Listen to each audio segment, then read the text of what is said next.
Good evening, everybody. I'm Tom. I'm a grateful alcoholic. And it's a pleasure and honor to be participating in this meeting of Alcoholics Anonymous. Welcome to all the new people. I hope you find here what I've found here. I started drinking in high school. I was invited to one of those upper class parties. It was a typical high school party. There was a keg in the center of the room, and all the guys were lined up on the wall on the right. The girls were on the left. And I floated over, grabbed my first beer, and went back to my wall and held that up. Down that beer, went back for the second beer, went back to my wall. By the third beer, I was the bartender. And I was pouring one for you and one for me. And I absolutely love the effect produced by alcohol. I can tell you that at this time, I didn't know it at the time, but I was afraid of everything back then. I was afraid of the girls to talk to. I was afraid of the big, tough football players. I was afraid of gangs, and we didn't even have them back then. But by that third beer, man, I was chasing those women around the party. I was talking to all those big, tough football players. They were my best friends, and I absolutely loved it. And I was to do that night everything I was going to do for the next 10 years of my drinking. I fell down, I threw up, and I was thrown out. And then I got to practice throwing up all night. And that next morning, I went to my swim workout, and I was a swimmer in high school, and I was just praying to God to help get me through this workout, and I was doing those flip turns and thought I was going to throw up, and I just kept rolling, it seemed like. And I hit that locker room with those... And got showered and was heading home, and a couple guys come running up and said, "Tom, we saw you at that party last night. Man, you were great. You were so funny. We're going to another party tonight. You want to come?" I said, "Sure." And I did that resolve many, many times after that. I don't know. I had a lot of different philosophies in life. One, I figured you'd make enough money to do whatever you wanted to do in life, or two, you get paid to do whatever you want to do. And in my senior year in college, with about 4 classes to go, I dropped out, thinking I was a little more smarter, unique, and different than the rest of them. And they said, "Tom, see the world and join the Navy." And I said, "Not." Locked up on a boat with a bunch of guys. A couple gals I was dating, though, they were flight attendants with the airlines. They said, "Tom, you should be a flight attendant. You would have a lot of fun." And I believed them, and I applied with several airlines, and I became a stewardess. I was a minority, a straight white male, and I was getting paid to hop on an aircraft and fly from one city to the next, serve a few cocktails, a couple meals, and then get off and party my brains out. And this is back in the good old days. This is 1976. Back then, sex was safe and marijuana and cocaine were non-habit forming. And times have changed. And I was proceeded to party my brains out for the next 10 years. I did have a slight interruption at that point in... When I was the age of 25, my mom came down with terminal cancer, and she brought up, we were able to do a little men's thing before she passed away, and we talked about our lives, and we went over the sad times and the good times, and we laughed about all the times we had. And before our conversation was over, she said, "Tom, I want you to watch your drinking. You have alcoholism in your blood." I had a grandfather and a couple uncles that were alcoholic. One left a wife and 8 kids and was never seen again, and the other one was a merchant marine who never drew a sober breath in port. And before she said that, she goes, "I just want you to watch your drinking." And after she passed away, I got to tell you, I was never more enabled in my life. Everywhere I went, people had a beer for me. They kept some vodka in the refrigerator or something for me. And everywhere I went, poor guy lost his mom. And I drank hard and long. So if you're going through a time like that, I want you to know that alcoholism is not a cure for cancer. And it certainly doesn't bring back the dead. And the worst part about it is it doesn't make the pain go away. What it does, it just postpones it. Because every time you sober up again, you got to go through all that grief. I watched my drinking for the next year or so, and I started getting more problems at work. And all of a sudden, I had an introduction to Alcoholics Anonymous through one of those tune-up centers. The company sent me to one of those care units, and they feed you a bunch of vitamins, and they give you a big book for $35,000. They keep coming back as long as you got that good insurance. And they said, "And by the way, go to some of them A&A meetings." And I went to those meetings. I got to tell you, I went to them, and my problem was drinking, so I quit drinking. I continued to snort a little cocaine and smoke pot on occasions, but eventually I stopped going, and I spent the next 3 years of sheer hell going through Chapter 3 of the big book of Alcoholics Anonymous, unbeknownst to me, because I didn't read the book, I didn't have a sponsor, and it's hard to work the steps if you don't do that. And by the age of 29, I had alcoholic liver hepatitis, bleeding ulcers, and yellow jaundice, and I was beaten into a state of reasonableness.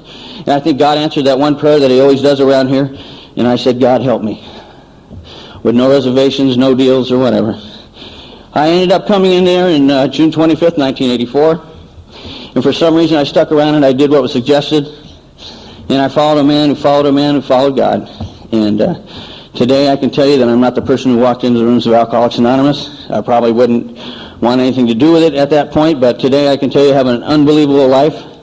I have a wealth of friends in this room, and it's just incredible. I got to tell you, in a year and a half sober, I had done a lot of things wrong in the program. I got involved with a girl in the first year, moved in with her, turned my will and my life over to her as I understood her, and moved from St. Louis to Los Angeles, and I think God works with our character defects at times, but it got me exactly where I was supposed to be when I was supposed to be there.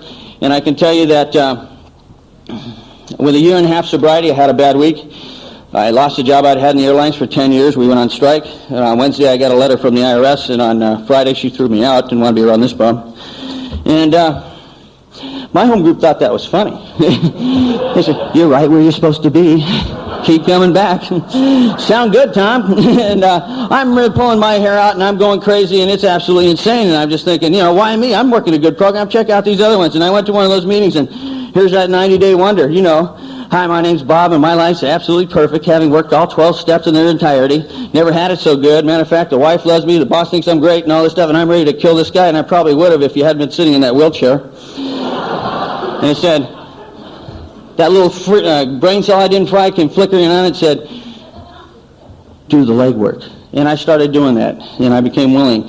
And I got to tell you, I went from being a flight attendant into the construction industry, and you really can't get from where I was at, pouring coffee for a living, to where I am today as a project manager doing, I built several of the large hotels here in charge of budgets that are unbelievable. And to me, it just doesn't make sense, except for the fact that I've had a loving God in my life that has worked this thing, and I've showed up and did a few simple suggested steps. One of the things is I encourage everybody to do is get really involved. When I was about 2 years sober, I got a commitment sponsor in Los Angeles who volunteered me for everything that opened up in Alcoholics Anonymous. Next thing you know, I'm on a convention committee. I got this, and I got a panel at Warm Springs, and I got to tell you, that was a real turning point. It got me from around the program and into the program. If you're not doing the things and buying the whole package like we've heard before, then you're missing out, and you're going to miss out on a lot. I'm going to end it with this one thing.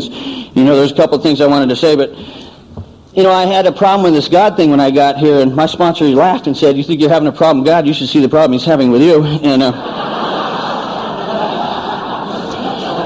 I didn't really buy into it a whole lot, being he just walked away too. And I was watching Star Wars one more time, and I get into that science fiction stuff, and Luke was going after the battle stars, and he's shooting them up, and I'm right there with him, and it said, "Let go, Luke, and use the Force." And I said, my God, that's his program. And you have a choice on a daily basis what you want to plug into. You can plug into the positive side of the Force, which is the loving care for other human beings and putting somebody else's needs ahead of your own. Or you can plug into the dark side of the Force, which is the selfishness, self-centeredness, and where's mine, and haven't I done enough? If you do the positive side of the Force, I believe that will unlock the keys to the kingdom. The last thing I got to share is something that my sponsor insisted I talk about every time I share, and that is I was involved with this program up there at Warm Springs in California, and today I have something similar in the prison committee. And as I was driving along meeting some of my biker buddies up there, I was listening to the radio, doing about 85, listening to the mellow songs along the coast. And all of a sudden, this ad came on for a new ride up there, and it went Ninja. And the ad went something like this. "Ninja, the black belt of roller coasters. You can't see the track. You don't know when the next turn's coming. You'll never know when they'll throw a loop in there." And I said, my God, that's his program. You hop on this thing, you're getting 30, 60, 90 days, and you're feeling great because you're getting your health back. You're probably putting a few bucks in your back pocket. And you're riding along, and it's getting higher and higher, and somebody taps you on the shoulder and says, "Hey, buddy, read the book." You go, "Shut up, man. I've got a great program here." Then she sits down, and you go, my God, what a spiritual program indeed. I love sobriety. And all of a sudden, it goes... and it's going downhill faster. You go, my God, what happened? And you said, "Hey, buddy, read the book." And you're saying, "Shut up back there." And all of a sudden it goes right and it went left and it felt like you just tore your heart out. And you're going, my God, what happened? And he says, "Read the book." You go, "I lost it on the last turn." And then there goes a loop and there goes a job out the window. But hang in there, because you know what? This life is not about not drinking. It's about getting comfortable on this ride of sobriety. If you don't drink and you take the steps and you do what your program and sponsor suggests, you're going to get comfortable on that ride. Eventually you're going to have another loop and there goes another job. Eventually you're going to go, and screw it, here we go again. But just hang in there, because eventually you'll come back uphill and somebody's going to sit down in front of you. You know what you're going to say? You're going to tap on the shoulder and say, "Hey, buddy, read the book and take the steps." Thank you.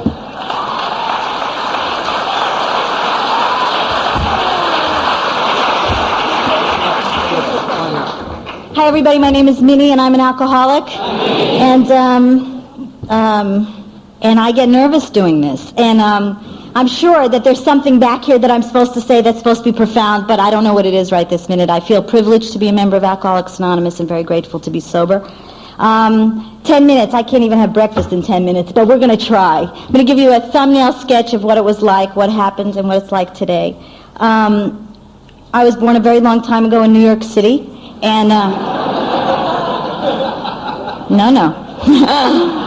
and I didn't drink. My family didn't drink. They were immigrants. My parents are. My mother was in the Holocaust. She was a Holocaust survivor. She went into a concentration camp with 5 children and came out with 3. That's all we know. That's all anybody talked about. No one spoke about it for the first 17 years of my life. My parents loved me. I didn't feel it.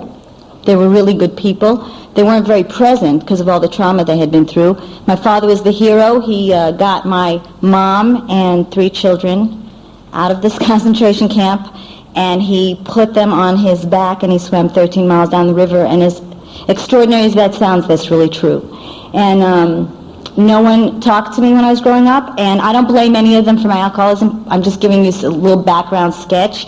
The background is she threw out my favorite toy, and I spent $10,000 in therapy talking about my teddy bear. And that really helped my drinking a lot.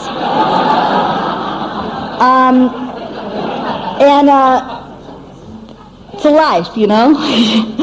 And I felt very peculiar. I felt very alienated. I felt very alone, and I felt very unique. And so I became the quintessential overachiever.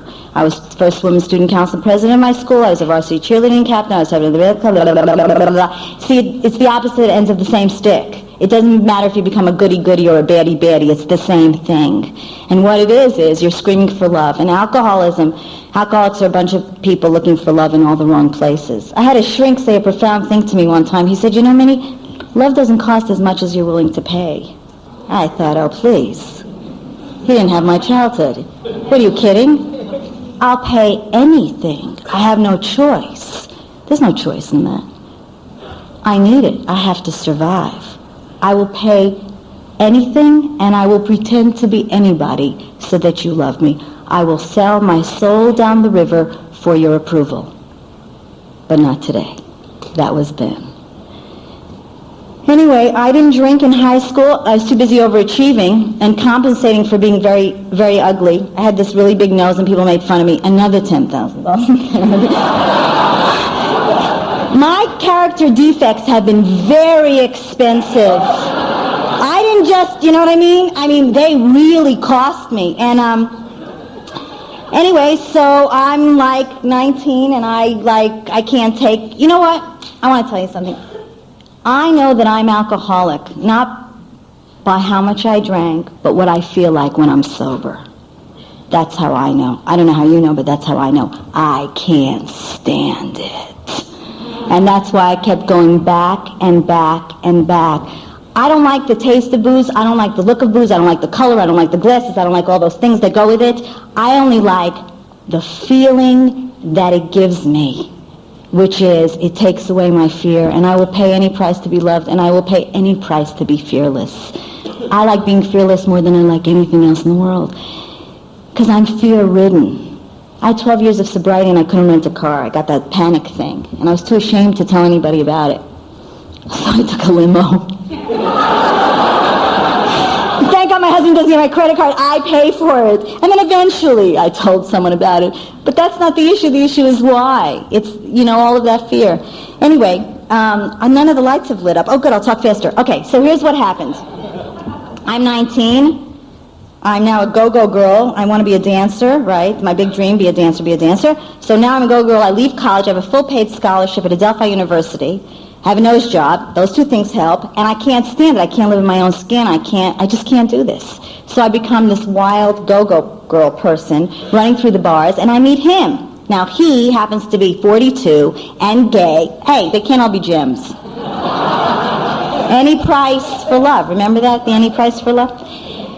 And I marry him, and we have this wild time. I marry my dorm mate's father.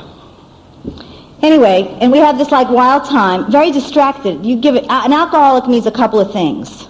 They need a lot of booze, drugs is a good thing too. Sort of little adjunct to keep the drink going. Just as an adjunct, not as a primary, just an adjunct so you can drink more. They need a lot of attention. They need to pretend in some way or fantasize that they're loved. And they need to pretend that they care about you. And that's what I did. I pretended that I cared about you. I couldn't give a flying fuck. I pretended because I needed your approval. I was going to die without it. Those are my survival skills. I mimic and become anything that you want me to be so we can have another day, because the other thing I need as an alcoholic, as a drunk, right, is I need distraction. I got to get distracted. I cannot sit in my own head, in my own heart, in my own being, with my own soul, by myself, anywhere, at any time. I can't do it. Impossible. I got to be loaded and I got to be moving. And those are the requirements. And that's what I did. I got loaded and I kept moving. It's a few drinks, it's a few husbands, it's a few careers. None of it matters. It's just a cycle. It's the cycle of I don't want to feel. I was a slave to my emotions. They ran my life. I didn't want money. I didn't want power. I didn't want prestige. I didn't want any of those things at all. I didn't want material things. I just wanted to feel good. If I could just feel good, I could do anything. It's hard. Because now I've been diagnosed with a lot of other stuff. I've been diagnosed, big name things, like those big therapeutic names, borderline personality, clinically depressed, and bottom line, I have acute alcoholism. I'm a drunk. I don't want to do life on life's terms. I don't want to be responsible. I don't want to be accountable. I just want you to fix me and make me feel good, and then I'll do whatever I need to do to make it through another day. And that's not the way life works, and that's not adulthood, and you can't take that and get sober with that. Anyway, I lived a wild life, and I didn't really care, and at Christmas I was out partying, and my husband was home, and I got a telephone call that he had hung himself, and I got sober for a couple of days so that I could show up at the funeral and not be loaded. Not because of my level of care and concern, my level of drama, and I knew how to be straight because I needed to pretend to you that I cared. That's what I needed to do.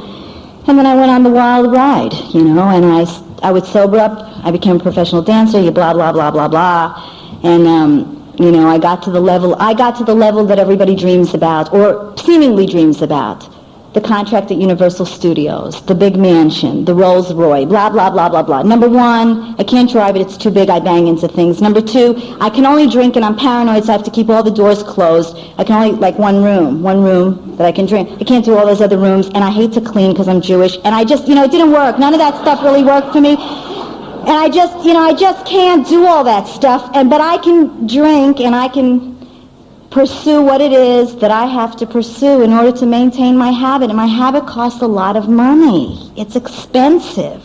And so I do the next thing. I find the very, very rich boyfriend who has no idea that I'm loaded. Not that bright, huh? And I play him, and that's what I do in my life. I trample people. Alcoholics leave a trail of blood. We just leave this emotional trail of blood. And I trample people, and in one of my trampling moments, Richard Riley's wife at the time told me to come over to the house. Oh, I have 1 minute left. I really have to talk fast. Okay, so here's the deal. And I came into the program in February 27th, 1979. I got sober in 1985. Little glitch in there. And I couldn't get sober. And nothing that I've said before this means anything. This is the only thing that means something. I am the kind of person that loved AA. I love the program. I love the people. I love the steps. I love the book. I love the camaraderie, and I could not get sober. So that's my story. Because I went out. I had everything I found. I did everything in AA. I got it all back. And of course I lost it. None of it mattered. And I had my nose pressed against the window of the club, at the Triangle Club, and I could not get sober for 4.5 years, and I wanted it more than I wanted anything else. And this is what happened to me, and this is all that's important. I went to speak to somebody, and I was so crazy at this point that he needed visual aids, and he drew 2 circles, and he labeled one the world and one AA, and he looked me straight in the eyes, and he said, if God gives you a place to sleep and food in your belly, is that good enough? And when you're emotionally devastated and totally insane, you say yes. And I said, yes, it's good enough. And I don't know what would have happened if I said no. And he looked at me and said, Minnie, you like AA? I said, yes. He said, you got a sponsor? I said, yes. He said, you read the book? I said, yes. He said, you did the steps? I said, yes. He said, an inventory? I said, 45 pages. He said, you trust your sponsor? I said, yes. Can you stay sober? I said, no. He said, believe in God? I said, yes. He said, going to make it through today without another drink? And I said, no, Don, I'm really not. I'm really not. And he looked at me, and he took out a piece of paper with 2 circles. He put one the world and one AA with a green crayon. And he said, you're like me, Minnie.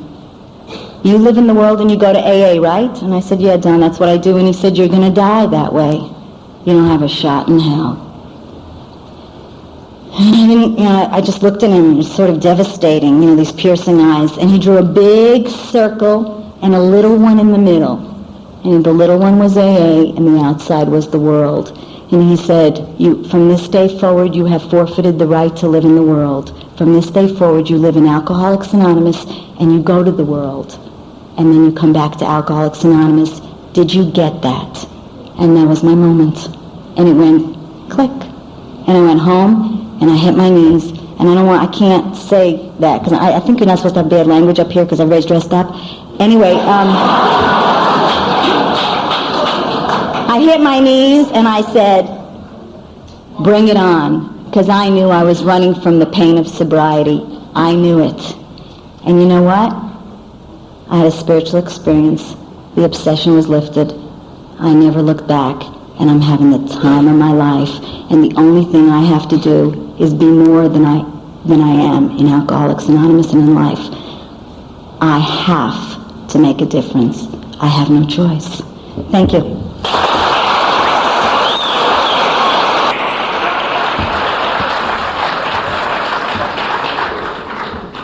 My name is Clancy Immisland, and I'm an alcoholic. I'm very glad to be here tonight. I had a hell of a time getting here. I was driving to the airport. I was at work today down at Skid Row, and I was driving to the airport, and I got to Sepulveda, to the better part of town, and I stopped in. I had a few minutes. I stopped in front of a liquor store to went and got a Coke, a can of Coke, and said a few words and came out and got in my car and drove away and got to the airport. And I got to the airport and I realized, I'd been in having a Coke, somebody had stolen my briefcase out of the car, which was all right, except my ticket was in it. And so I went over to the ticket counter. I didn't leave a hell of a lot of time, and there's big long lines of people, mopes from other places. And I convinced one of the clerks my case was different. And I went through all kinds of procedures I've got receipt here for a lost ticket. And I kind of threatened the guy. I told him, I said, I've got boxer shorts on and I know how to use them. But I finally just got out of the plane in the nick of time. I'm very glad. Then it turned out not to be nick of time at all. It was a half hour late, so it was all right. But I'm glad to be here. I'm always glad to find places where people are enthusiastic about AA, and I'm glad to see this meeting's off to such a good start. A fellow I sponsor, Johnny H., was here last week and told me what a good group it was, and I'm glad to be here. I started a group similar to this a number of years ago with significantly less impact than you've had. I was about 5 years sober, and I had a feeling that I'm ready to be a secretary of a group. I've got a lot to offer. And the biggest group in Los Angeles at that time was the Brentwood group, and they selected their secretary through a steering committee. A few people got together and made a decision. And I knew one of the people on this committee, so I said, how about mentioning my name and get me a secretary? He said, okay, I'll do it. And so the next day I came back and said, well, did I get elected? He said, no, actually, your name died for lack of a second. I realized there was not a big tide to... And so a couple of days later, a week, two later, somebody said that little Ohio Street meeting hall, the Tuesday night meeting just went bad. Why don't you start a meeting over there? I said, yes, I will. And I rushed over there and I rented the thing, and I started a meeting, and I wrote a little format. I was working in advertising agency at that time, so that afternoon I wrote a format, kind of just banged it up, which I thought would be a good idea. And I had 9 or 10 tattered followers, and we started a meeting there, and had a speaker come in, and 2 10-minute speakers like we're having tonight.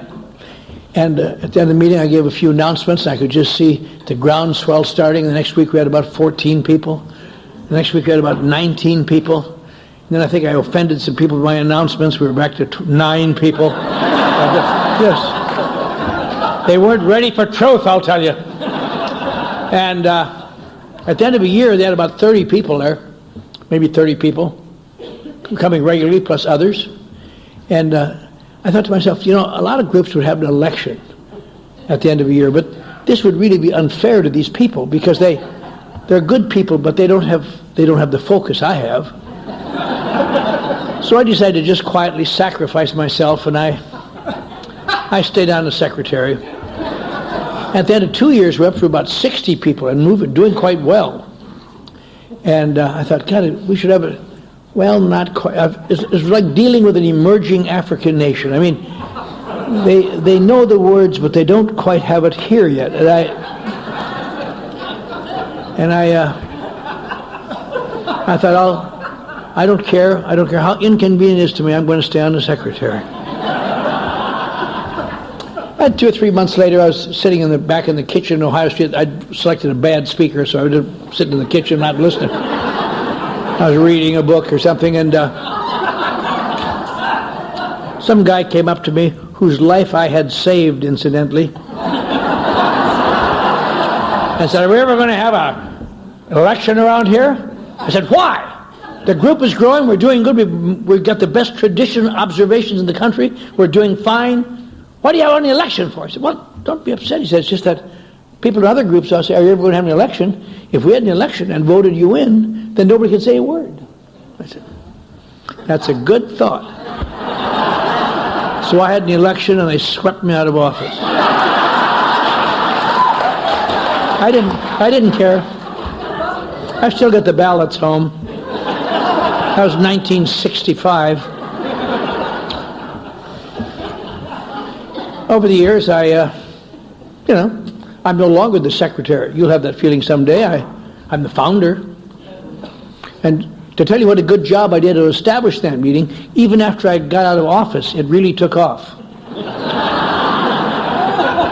And now it's around 1,000 people every Wednesday night. It was there last night. The largest and most successful group in the world, I guess. And I'm not the secretary, and I don't care. But I sit in the middle, I'm the founder. And during the meeting, I give little signals.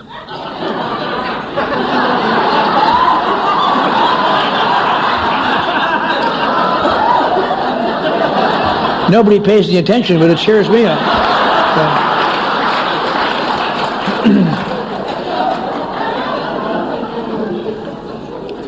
And at the end of the meeting, I stand in the back, and I'm always relatively well dressed because I'm coming from work, like I am tonight. And people bring newcomers up to me. They say, "This is Clancy I. He flies all over the world and talks in other countries. And he started this group, but he's been sober well over 40 years. And they're like, oh." And I try to maintain a certain persona. I say, "Hello there. Welcome to our group. I hope you brought your problems tonight. Many folks leave them here." Sometimes you can spot diabetics. They go into a coma. Once in a while, some boob will come up who doesn't know who I am, apparently. "Hey, buddy, can you give me a ride back over to the VA psycho ward?" And the great thing about Alcoholics Anonymous, that is all such a wondrous thing, which I'll talk about in a minute, is that you can think whatever you want to. You never have to worry about what you're thinking. You can stare right in his beady little eyes and think, "What?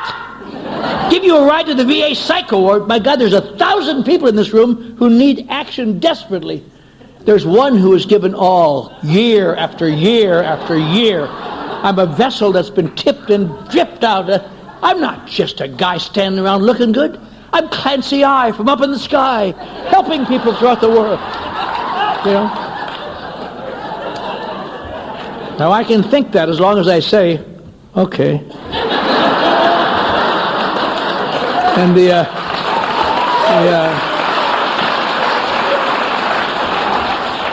and the miracle of Alcoholics Anonymous is after you drop the puke off at the VA and I drive home, My head says, "Oh, Clancy, is there no end to your goodness?"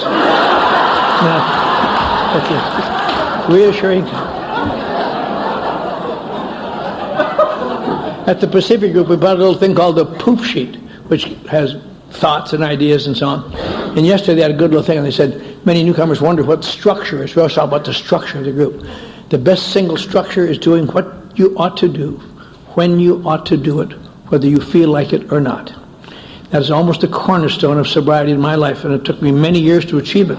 Incidentally, I want to thank our 10-minute speakers who did an excellent job. Almost made me hate to get up here. They were both so verbal and, well, actually I dozed off. I don't know what the hell I said. I mean, I got up early this morning. Really fine, and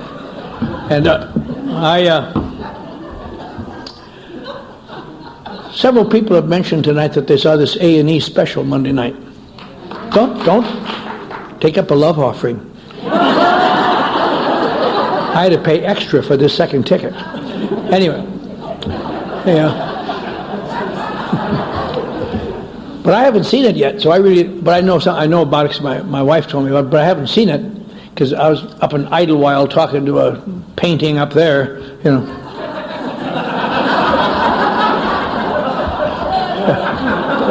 But I hope to see it this weekend. But it's an interesting thing because, 2 or 3 months ago, the World Service Office called me up from New York and said they're doing a special on AA. But would you mind being interviewed in Los Angeles? I said, no, I don't mind. And so they came out and set up at Ohio Street. That building is the whole south side of it, a lot of windows and glass. And they waited till the sun was pouring through in the afternoon, and they sat me in front of it, so all you could see was a silhouette, I guess. And they set up this camera. And I'm a strong believer in anonymity. Because of my work, I'm on television a lot, and I'm in the newspapers a lot, but not as never as a member of AA, because that's absolutely verboten, I believe. But, I knew this was going all over the country to thousands and thousands of homes. And as he started to roll that camera, I just had a terrible temptation, just kind of go.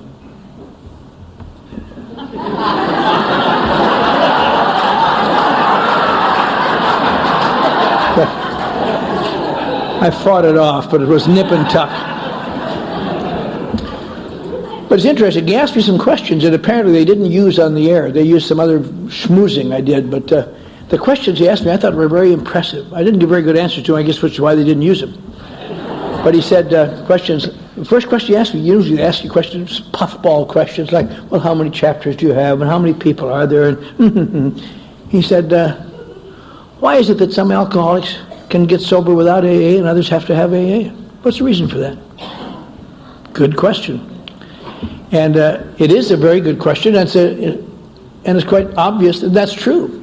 Most of us know of, or I've heard of, my families have called more attention, people who used to drink terribly, are now sober and doing something with their life. And even when Bill Wilson wrote this book, he knew there was people who seemed to be able to get sober, didn't need this stuff. And he didn't know how to describe them, but he knew how to describe us. So again and again throughout the book, he says, alcoholics of our type. He doesn't say what the other types are, but there's alcoholics of our type. And nobody can really understand it because it's quite obvious. There are people who are apparently alcoholics, and when their security is threatened sufficiently, either maybe a loss of a job, or their family leaves them, or a death in the family, or something, they suddenly realize and they say, I quit! To hell with this! And they don't ever drink again. Then there are other people who seem to be mentally and physically addicted, and they are the people that treatment centers were originally set up to help, because they needed medical withdrawal. And at each step of their withdrawal, they're pointing out what's happening to them, and they get off. They say, hey, man, I'm off of this stuff. This is ruining my life. Now, there aren't very many of these people, but there's enough of them to make an impact. By far, the most numerous type of alcoholic are alcoholics of our type. Alcoholics of our type are characterized, we're very similar to the others. We drink, and perhaps our security is threatened by the loss of a job, or a family leaving, or a death in the family, or something that really threatens my security, and I quit. But sooner or later, I must always begin to drink again. Or I go to a treatment center and get medically withdrawn, and I've learned my lesson, and I pray for forgiveness, and I quit.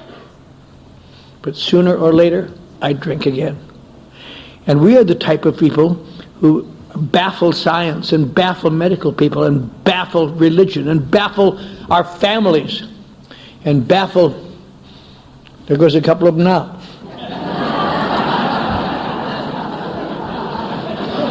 Baffle people.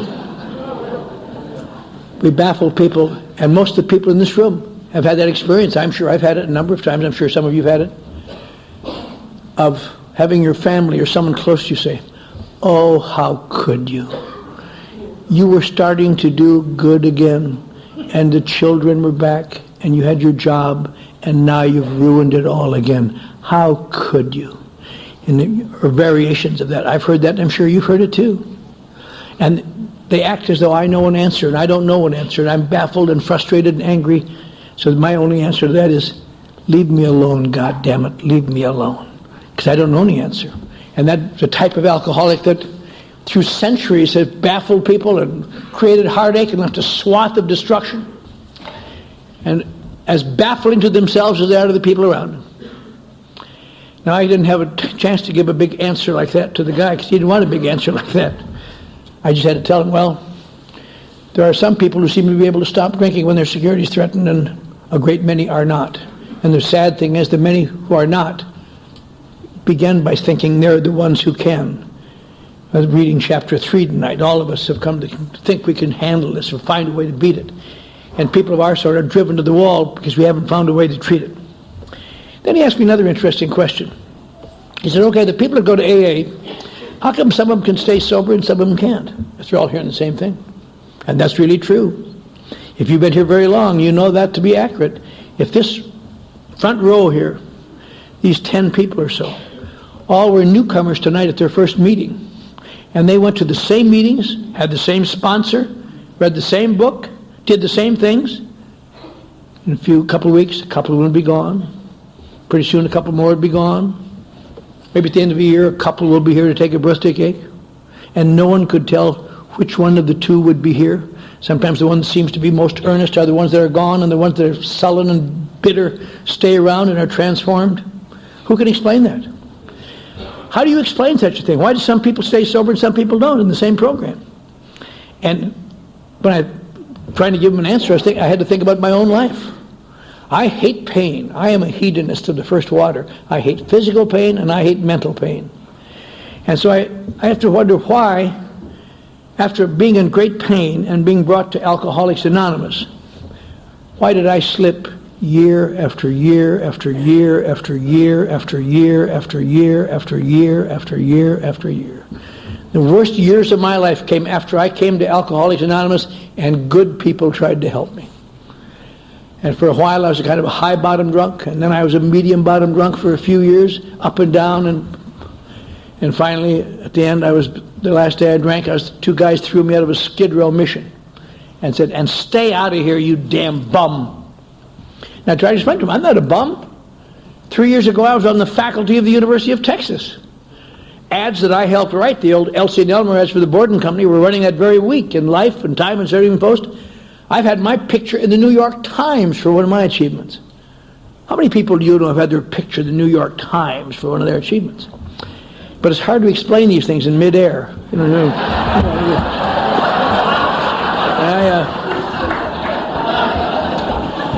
I stood outside of that damn old mission on a cold morning in October, late October, end of October, raining slightly, sick, desperate. I had a terrible feeling. I didn't know anybody in Los Angeles, one person, I guess. I had a terrible feeling. I didn't know what that feeling was till later I heard the guy telling me in his inventory. He explained that feeling. Oh, that's the feeling I had. And it's the feeling I'm sure many people in this room have had, because you don't have to be on Skid Row. I've seen guys who are still making $1 million a year have the same feeling. The feeling that there is no friendly direction. There's no direction. If you follow it far enough, there's going to be someone laughing and happy to see you. You're just a burn. Oh, here comes that son of a bitch again. And they may not say it, but you see it in their eyes, and we all know that sight. And I stood out there, and I thought, this can't be happening. This must be a dream. Pretty soon my wife's going to shake me and say, "Clancy, come on, you're kicked off all your covers. Get up and go to work." But it wasn't, and I just didn't know what to do. If some old guy would come up to me that morning and said, "Hey, Slim, you know you're dying. You're down to 120 some pounds. You've lost your wife and children. You'll never see them again. You've lost your career. You used to be considered a boy genius, the guy said. Now you can't even get a job washing dishes. You've lost all your clothing except what you got on. Apparently lost it in Phoenix when they arrested you and threw you in jail where the guy kicked your teeth out.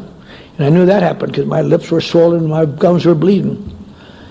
And you've lost your home. You have no place to go.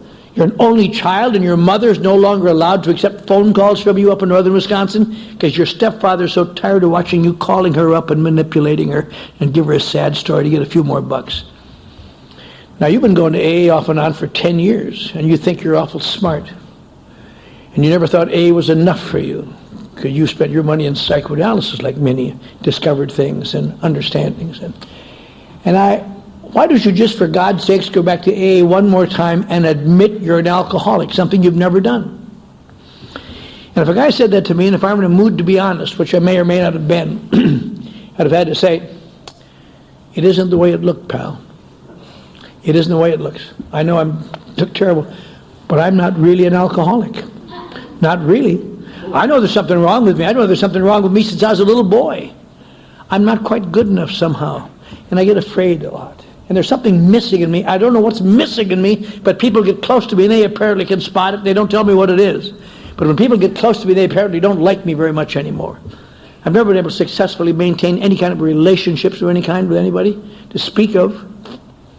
I found out later why that was.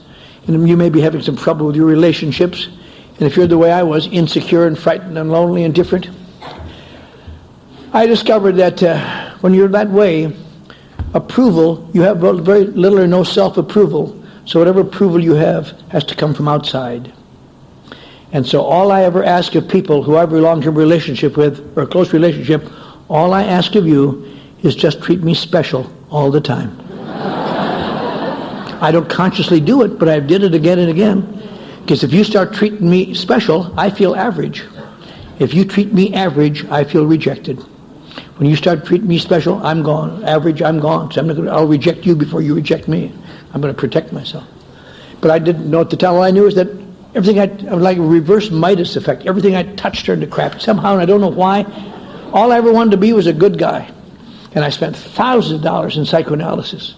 And I discovered reasons why I was this way. It made me feel better. I discovered I'd been repressed as a child by the Norwegian Lutheran Church. You talk about the Holocaust, let me tell you what this was tough. I discovered a lot of things. I read books. I read Nietzsche. I loved Nietzsche, German philosopher. And I just loved, because he was such a cynic and he knew the establishment was rotten and he just attacked them. And I really identified with him. It really hurt me when I discovered he died in the insane asylum. So I studied a little more closely. I discovered he really wasn't crazy. He had syphilis. He was just a good time guy like me, that's all. Well, when you're a Norwegian Lutheran, there aren't very many good times either, I'll tell you. I think I mentioned this the last time I was here, but I might as well tell you again, because I'd like to hear it. I'm getting older now. I turned 70 a couple of years ago, and I'm still in good shape, and I play ball, and I still do things. I feel good, great. Still go to work every morning. But when you turn 70, you have a feeling you are on the home stretch, no matter how you slice it. Every day you look in the obits, and am I in that some bitch? But my doctor started giving me iron tablets when I was 70, and that's kind of made me feel better. And then a few months ago, because I'm just a human being, I tried a Viagra. And I had no idea if you're taking iron tablets, you're not supposed to take Viagra. And now every 4 hours I face north. Well, but anyway,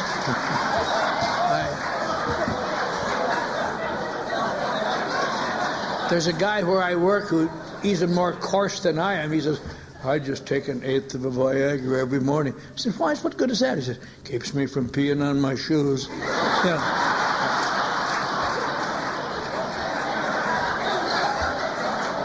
But all my life I've been trying to find the equalizer. And the equalizer I found out when I was 15 years old. I ran away from home because I was nervous and upset and irritable. early in the Second World War, and I hitchhiked to San Francisco, a skinny little guy, pimply-faced, dumb, lied my age. Guy showed me how to do that. Got seaman's papers without any kind of a test. And the day I got to San Francisco, I was on a ship going to the South Pacific. And on that ship, I think about that sometimes, and I'll tell you something. It makes you... You can't hardly pick up the paper today. Today on the plane reading about children being molested by adults of various kinds. We just arrested a janitor in Los Angeles this morning for molesting a bunch of 10-year-olds. All of us, you just go down all... I don't know if it always go down all the time or what. But I look back and I think, I hitchhiked all the way across the country, dumb little kid, got on ship with the scum of the earth, all the good guys that go in the Navy. These were the scum, filthy, rotten, dirty people. Many of them Catholic, I might say. Or so I was led to believe by my grandmother. And I never was molested once. It makes you feel unattractive. Anyway, on that ship, one of the things that happened to me, some guys got me to take a drink of whiskey, and I didn't want it because I really was raised in a strict religion. I didn't want it. But they intimidated. They didn't intimidate. How about you, Junior? You think you're man enough for a little snort? Yes, I am. I took a drink, and it made me throw up, and they laughed at me, and I hated that. So, I don't know, to this day, I don't know any feeling that's worse than public humiliation. It's just terrible. I just felt so bad. And these guys, I couldn't hit them. I thought I had a gun, I'd have shot them. I thought later, one thing I might have done, I'm glad I didn't think of it. I went and said, hey, you, lean over. Yeah. Take that. You just give one in the old eye. But all the way across the Central Pacific, every day when nobody's around, I would sneak in that bottle and take a drink of it. I just hated it. I just throw up. I have to wipe it up. We were coming into Pearl Harbor, and they're still digging up the ships. And I was down there the day before my 16th birthday. I remember that, and I was down there taking a drink of that crap. And it stayed down. And then I couldn't breathe. Oh, God, what am I going to do? Then all of a sudden, something strange happened. I found myself feeling significantly better.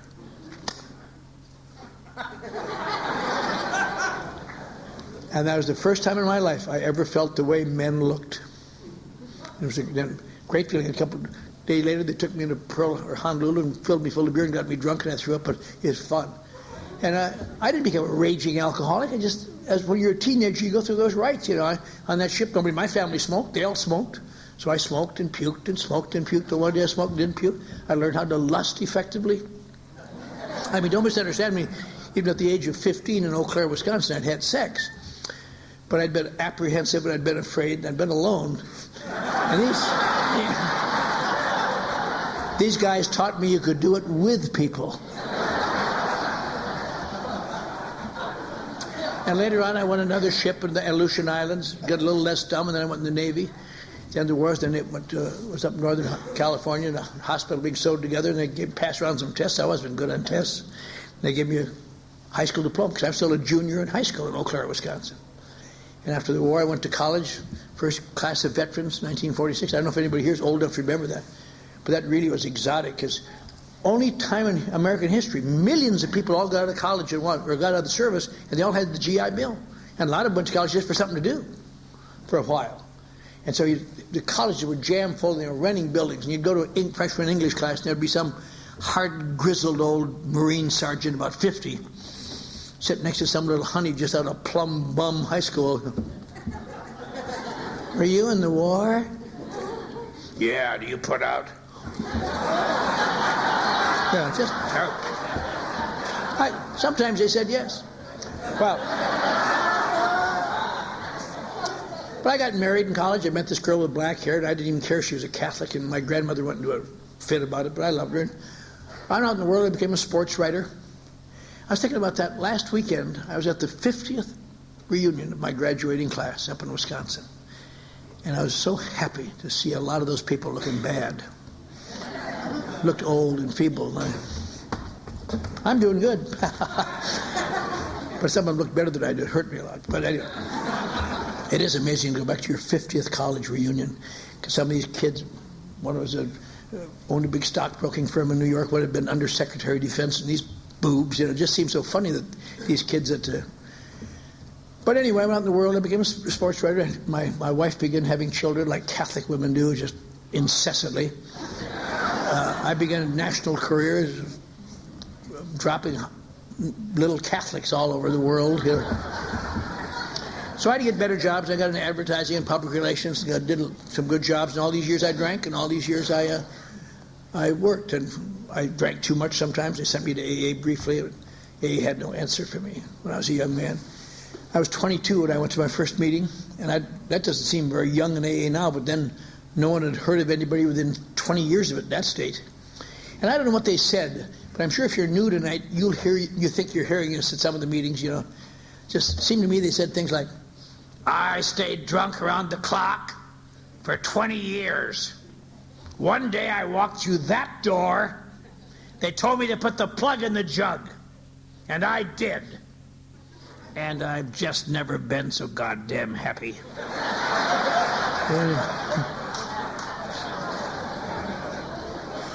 But I went to AA from then on, off and on, because I did drink quite a bit and I got in trouble. And I went to psychoanalysis. I did a lot of things, but I always knew if I could just find the thing that would change that balance within me, that imbalance I always felt.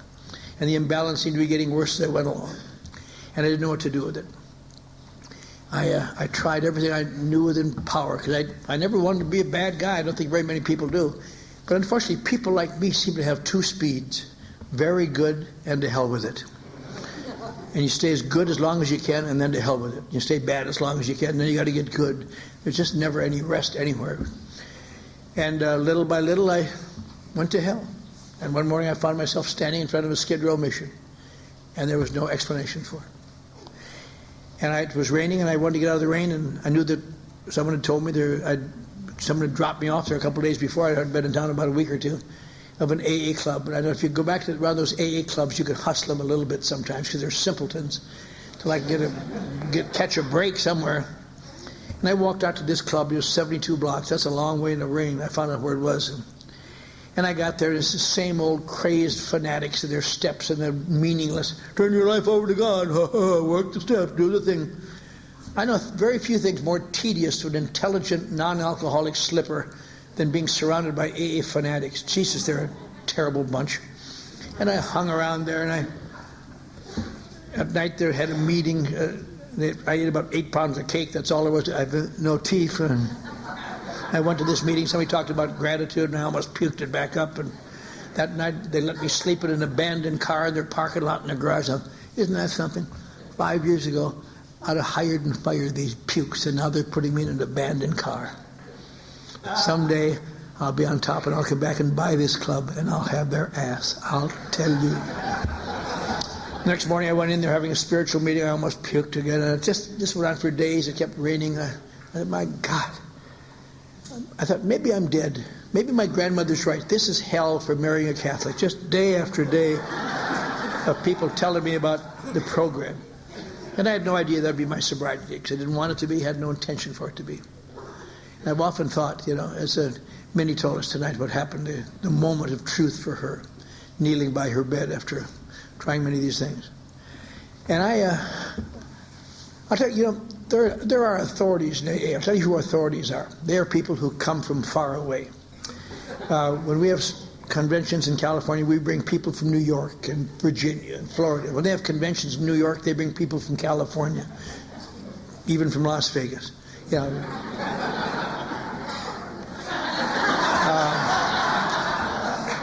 I'm kind of a minor authority in Toronto.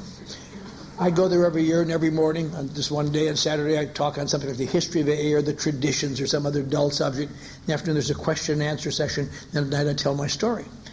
And of all those things I like to do, I think I like the question and answer part better, because I've found out that I seem to have a natural facility for weaving a tapestry of verbal BS while I think of the answer to.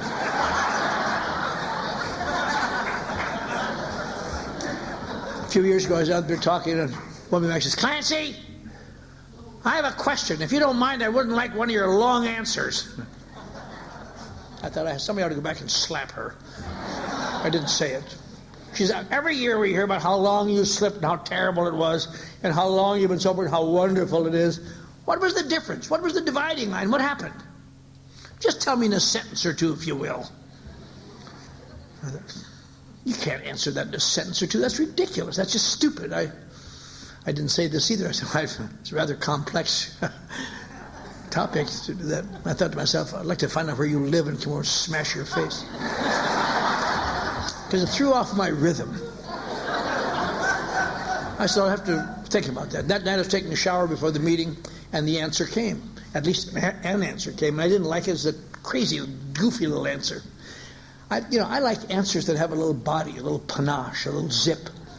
I'd like to have the newcomers tonight leave and say, did you hear what Clancy said? Wet birds don't fly at night. Yes, but did you hear what he said after that? Never mind if the horse is blind. Keep loading the wagon. Now, these answers mean nothing, but they give the newcomer hope. Yeah.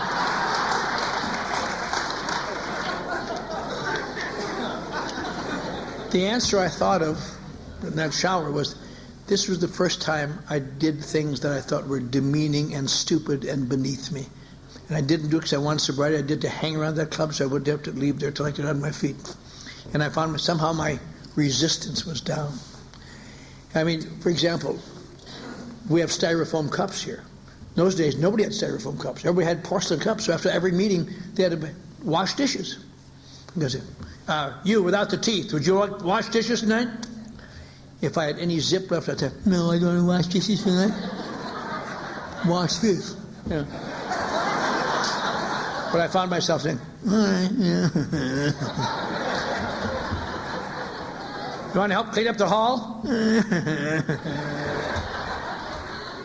I felt like Quasimodo if they're going to tell me to ring the bell next. I lived in an abandoned car and I hung around that club, and when you do that, eventually I stayed sober for a few days, and that's a great involved group. Better get a sponsor, better get a sponsor. And I'd had sponsors. Now, if you're new tonight, let me warn you. Sponsors all seem so nice and pleasant, but they will eventually stick their nose in your business. And I used to see this movie actor come in. He was a character actor, and he always played loving roles. I'll get some money from this old jerk, and I'll get out of town, get some front teeth, get the clothes, get back to an advertising agency, and make my move. And I said, Bob, would you be my sponsor? He said, yeah, but I want you to do what I say. Sure, Bob. I want sobriety on an all-time basis. I look back, he should have won the Academy Award for every loving role he ever played, because they were foreign to his nature. He was a right-wing fascist AA pig, just the worst of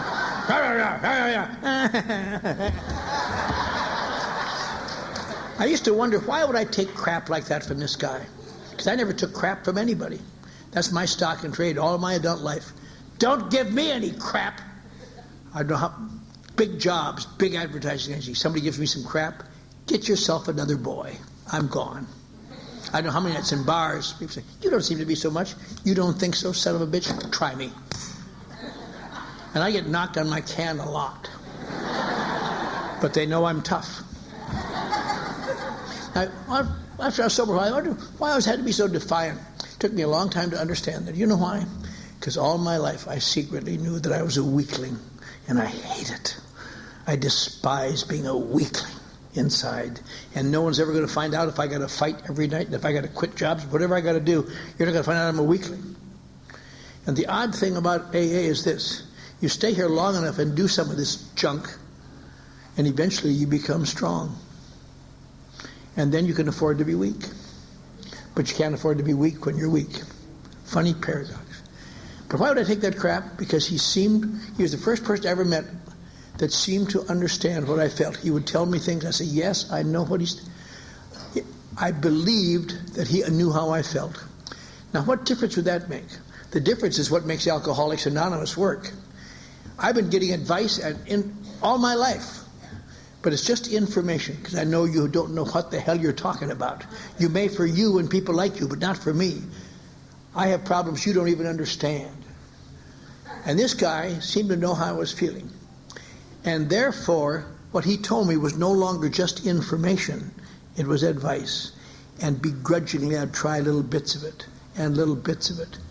And instead of running away, I'd get little jobs, and he would give me ways to... I finally got a little job when I was 2 years sober that I kept for a while as a writer. I've been a busboy and a dishwasher and just a lot of things. Got a little job back in my field and almost didn't last. But he taught me some of the great spiritual lessons of Alcoholics Anonymous. You know what some great spiritual lessons are? Prayer and meditation, certainly. But I'm telling you some others. Do what you said you would do. Be where you said you would be when you said you would be there. Don't take out your hostility on people who can't answer back. Children, waiters and waitresses, kids, employees. On days you know you're having a bad day, watch that damn mouth, because you can just cut people and ruin relationships and never know what happened.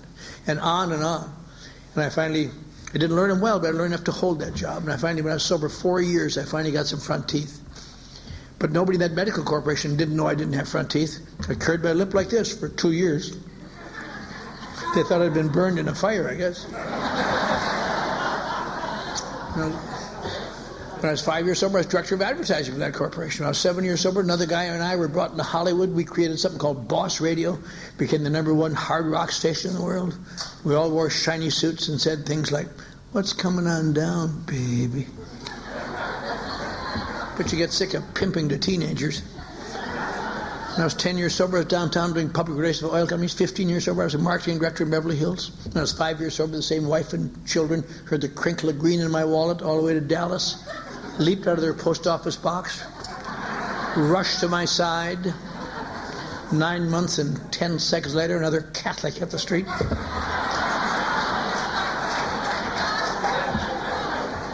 And now they're all grown up. The youngest one is 35, I guess 36. And they've all, three of them are 11 years sober this year in AA. Only one of my kids has gone bad. She's down in Albuquerque, and she's become a district attorney. All I ever wanted was a public defender or two. It's all very nice. And so if you're new tonight, I knew we had some new people over here in their first 30 days. Where were they? There you are, sir. I want to tell you two guys something that'll cheer you up. I live out in the west side of LA now. I own a home. I'm doing fine. I want to tell you one thing. I've got it all together, and you haven't.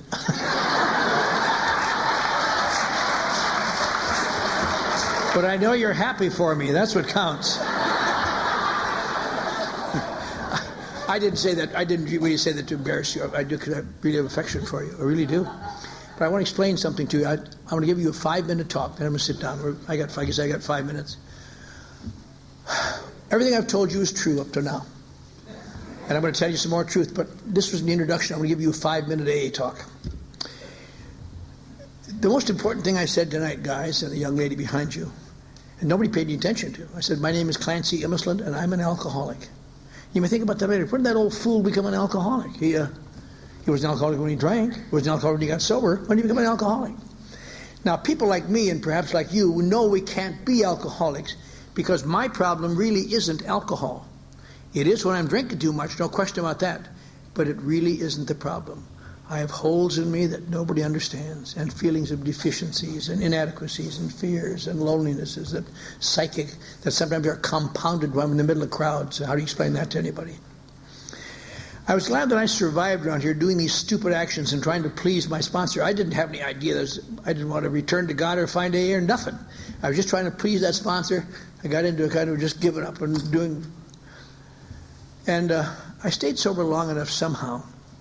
And I'd let a guy let me sleep on his sofa in the basement of his house, and I wasn't. And long enough to discover the most important thing, one of the great things I've ever learned. This book, Alcoholics Anonymous, I had read it twice. I finally discovered it says that my problem is not alcohol. If I'm an alcoholic, my problem is not alcohol. I thought, how can that be? Everybody knows the problem is alcohol. In fact, if your problem is alcohol, you're in the wrong place. You don't need us. If your problem is alcohol, you're home free. And you think, well, that's crazy. That doesn't even make sense. People say, of course the problem is alcohol. I can disprove that in 5 seconds. If the problem is alcohol, detoxes turn out recovered people. And they don't. Treatment centers turn out recovered people. Hospitals, jails, they turn out sober people with varying amounts of information what may be wrong with them. But I'll guarantee you, if they be like me or of our type, guys, you will discover sooner or later, unless something dramatic happens after that, sooner or later you will always drink or sedate. Well, if the problem isn't alcohol, what is it? Is it something like Scientology or something? We have to keep getting videos and tithe and so on? No, not at all. You guys and everybody in this room knows what's wrong with them, but you don't know you know it. The problem here is something called alcoholism. That's the same thing. Alcoholism, not the same thing. It is imperative you learn that different. The day will come, if you're of our type, where your sanity and survival of life will depend on remembering the difference. So what's the difference? I kind of want to know that then. Well, I could talk about that for 2 hours. I did once in Cape Town, South Africa, just to punish him. Soon thereafter, they overthrew the white governors. Well, anyway, let's put it in one sentence for tonight. An alcohol problem is overcome by stopping drinking and cleaning up your act. However, in this strange thing called alcoholism, this mind-consuming, perception-distorting, bodily eroding, and which, sadly for you and me, looks exactly the same as other kind, eventually fatal thing called alcoholism. You'll discover sooner or later, if you haven't discovered it yet, that stopping drinking and cleaning up your act has no significant long-term effect on your life other than to gradually make it so painful you can't stand it. That is what makes alcoholism a fatal disease, because the recovery from it is more fatal than the indulgence. Now, even that doesn't make you an alcoholic. That just makes you very emotionally borderline. One other thing must be present. In every generation that they have been able to study, and nobody knows why to this day, but 7 or 8 or 9% of people who drink get an unnatural reaction to alcohol. So that begs the question again, well, what's this unnatural reaction? Makes you stay drunk all the time? No, that's podium. No human body can stay drunk 2 weeks in a laboratory. One of the rottenest parts about being a drinker, you keep getting sober again and again and again. Makes you act crazy. We get all these speakers. And then I escaped from Sing Sing and raped 4 nuns at Menninger Clinic. And then, some people do that. But I see people die today from alcoholism who never acted crazy once. They die in front of me and never acted crazy once. So what is it? It's something I never would have thought of in 10,000 years, because I wouldn't have conceived this. What does alcohol do to me that it doesn't do to my wife and do to my mother and father? Nothing. It does less to me. I could drink them all under the table consecutively. But what it does something special for me that it doesn't do for most people. And I never guessed that, because it does something special for you, but you have no way of knowing that because you have nothing to compare it against. It's like somebody saying to you, how do strawberries taste to you? I don't know. It tastes like strawberries. I don't know how to compare it. What does alcohol do for me, people of our type? It almost instantly changes my perception of reality. It almost instantly makes me taller and more self-contained, and them smaller and less frightening. It almost instantly fills holes that nothing else does. And that's why I drink. It makes me feel the way men look. If somebody stand outside that mission that morning and said, why do you drink? I'd have given them psychoanalytical reasons for 2 days. The one answer I wouldn't have given them is because it makes me feel the way men look. And if it does this for you, and I'll guarantee you, it's better than anything you'll ever have. People are talking to me about narcotics. Oh yeah, I'm an addict. I know all about addicts. We're really tough. I'm an alcoholic and an addict. I've been working with addicts for over 25 years. I think I know more about addiction than most addicts. I'm not an addict, but I know quite a bit about it. I know about heroin and the great euphoria they get to. And eventually they can't get it anymore, so they have to overdose. Heroin addicts always overdose. That's what they die from, overdosing. Got to be continually walked off. And eventually they get so desperate they'll go into a hospital and kick the drugs and get their body clean so they can get that juice again. Cocaine, that makes it omnipotent, just everything's wonderful.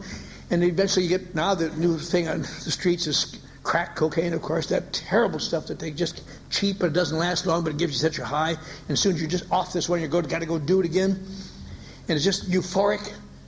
And they had one drawback, it's a speed drug, and all speed drugs have the same side effect, growing paranoia, terrible addiction, terrible feeling, until finally you can't say your body's going, and alcohol doesn't do that.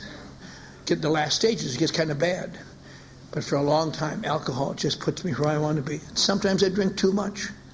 And people say, oh, your problem is drinking. I think, maybe it is. I'll quit drinking, but it isn't drinking. It's the people that are screwing me around is my problem. And little by little. Now, you wouldn't think that'd make much difference, but today in America, where there's more sobriety than anywhere else in the history of the world, it is estimated in America today that about 95% of alcoholics still die drunk, or as a direct result of drinking. And I'm sure they all die saying the same thing, one form or another, but I'm not really an alcoholic, you see. My problems came when I was sober. These are real problems. I just drank to get some relief and got a lot out of hand. And they don't realize they're just defying the disease of alcoholism. And that's why getting sober doesn't make it better. And that's why AA is so important, turns out. Because the concept of Alcoholics Anonymous, its actions, its involvements, its people, is not to make you more and more sober. By the time you're 30 days sober, you're going to be as physically sober as you're going to be for the rest of your life. The purpose of AA, I've come to believe, much to my surprise, because I've seen it happen to myself and countless others. The purpose of AA is to very slowly do what alcohol does fast. Alcoholics Anonymous, over a period of time, has changed my perception of reality. It has filled a lot of the holes inside of me, as much as alcoholic holes, not human holes, because nobody fills those. It has enabled me to live with some degree of dignity in the world that I would have bet my life was full of hatred and anger. I got close to people in my family that I hadn't talked to in 10 years because I had to make amends to them.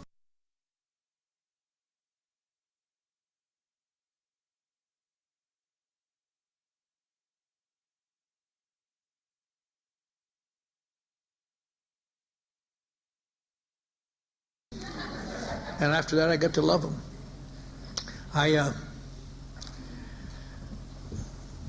The hard problem was coming to return to God. My sponsor had to finally point out to me, you don't have to return to God. You kind of got to come to believe in something. I said, I can't believe in God. If God exists, I'm damned. Because I know what God is. I know what I've done. I've broken all 10 commandments, and there's no chance. In fact, it wasn't until 2 or 3 years later I realized I hadn't broken all 10 commandments. I've never coveted my neighbor's manservant. But yet. But he said, can you believe in me? I said, yes. He said, I'm your new higher power. And he became my higher power. People laughed at that. Said, there's a guy who thinks his sponsor's God. I didn't think he was God. I just thought he was a power greater than me that seemed to care for me.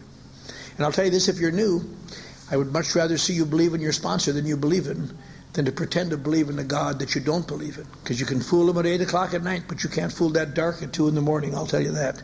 You better have something you can turn to.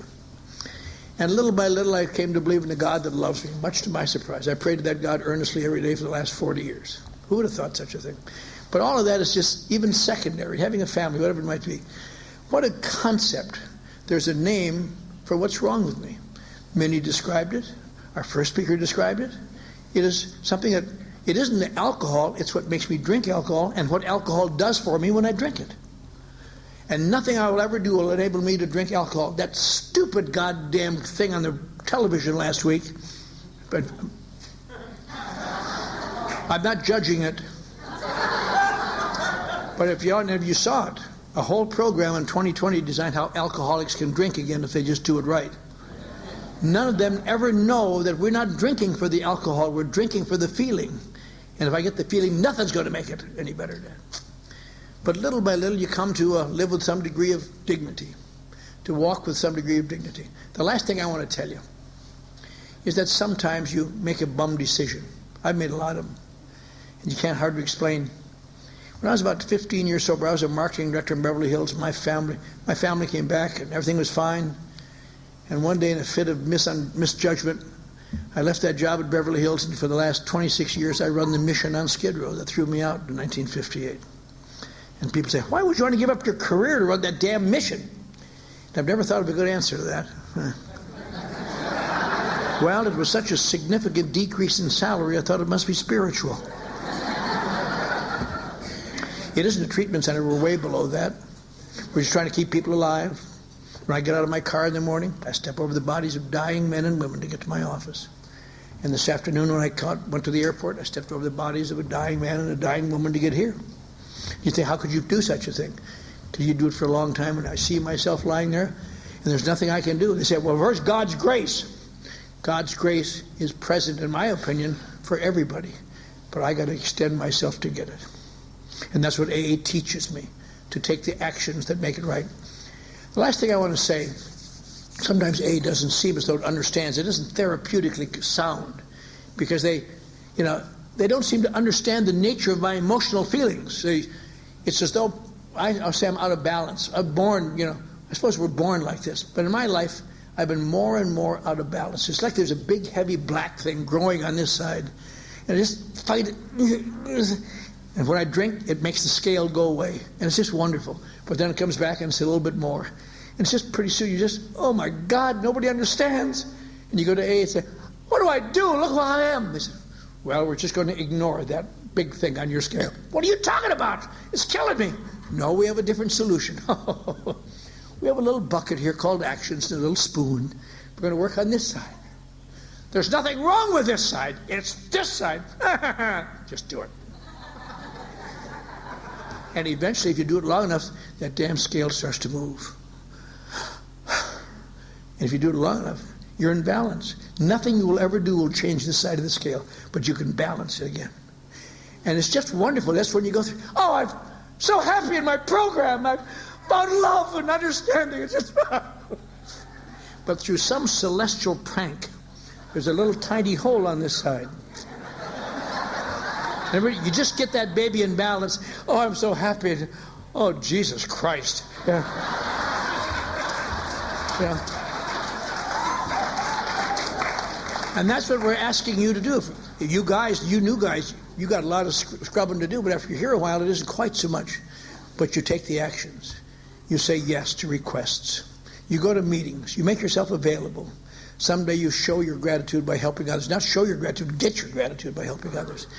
This book says action is the magic word. This book says when all else fails, work with another alcoholic.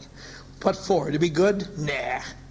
So when you walk out of these rooms, you walk into a world that's not fearful to you. You can walk straight. You don't have to be afraid of meeting anybody in the world with a little degree of dignity. And you can thank your lucky stars that you found Alcoholics Anonymous. Thank you.